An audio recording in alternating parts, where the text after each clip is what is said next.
आइसिटिभीको यो यात्रासम्म आउँदा एउटा यस्तो साथ भेटाउँदो रहेछ नि, जहाँ न प्रवेश छ, न सपनाको महल छ, न साथसाथै केही गर्नुपर्छ भन्ने छ, न यहाँ सल्लाह छ, न सुझाव भन्ने नै केही छ त केवल सुनाई।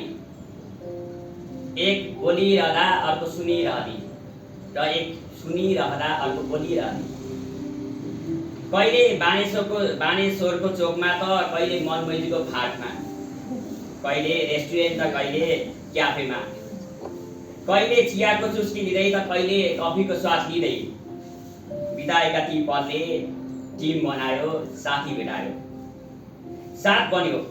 सुरुमा जो पर लाग्दथ्यो नि, आज त्यही प्रिय लाग्दछ। सायद यही नै होला आइसिटिभीको उद्देश्य। बौद्धिकताको विकासको प्रश्न गर्दा एकले अर्कालाई बुझ्यौँ, एकले अर्काको भावना साथ्यौँ, एकले अर्काको भावना बुझ्यौँ। पर्सनल्ली होस् या सोसियल्ली, एकले अर्कालाई पढ्यौँ। सँगै भावनामा बगिरहँदा झरेका ती आँसुहरू, सँगै भावनामा बगिरहँदा झरेका ती आँसुहरू न एकले पुछ्यो न अर्कोले, तर बस देख्यो, हेर्यो र भन्यो म पनि छु है साथमा। त्यो बेला आँसु छुटेन, केवल हात थपथपाएर मायाको अनुभव बारिएछ।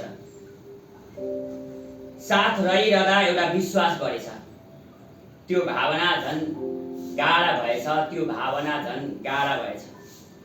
हिजोको सँगै हिँड्छु भन्ने साथ भन्दा आजको आइसिटिभीको साथ कता कता प्रिय भएछ। एकले अर्कालाई बुझेर, घन्टौँ कफीमा हराएर, घन्टौँ क्याफेमा बसेर ती साथहरू बुनिरहँदा, ती पाठहरू बनाइरहँदा हामीले एकले अर्कालाई बुझेछौँ। सिक्न आएका केयर गिभरलाई हामीले बुझाउन सिकाएछौँ। फरक दुनियाँका सपना बुनिरहँदा आज बस्ने सुकुल एउटै बनाएछौँ, आज बस्ने ठाउँ एउटै बनाएछौँ। यही हो साथी आइसिटिभीको साथ। कोही रोइरहँदा सुनिदिने, मनका बह खोलिदिने, सपना भत्किएर गए पनि पुनः सपना उठाउन सिकाउने। यहाँ साथ होइन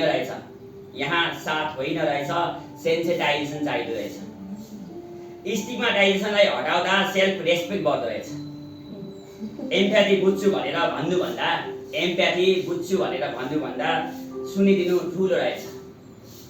मै छु भनेर सँगै उसलाई चोट दिनुभन्दा त्यस्तै चोट मलाई पर्यो भने के हुन्छ भनेर बुझ्नु पर्दो रहेछ।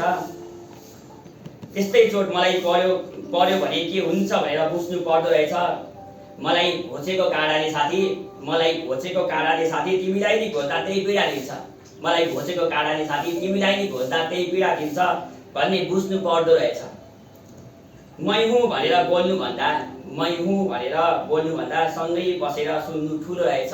मै हुँ भनेर बोल्नुभन्दा सँगै बसेर सुन्नु ठुलो रहेछ। धन्यवाद।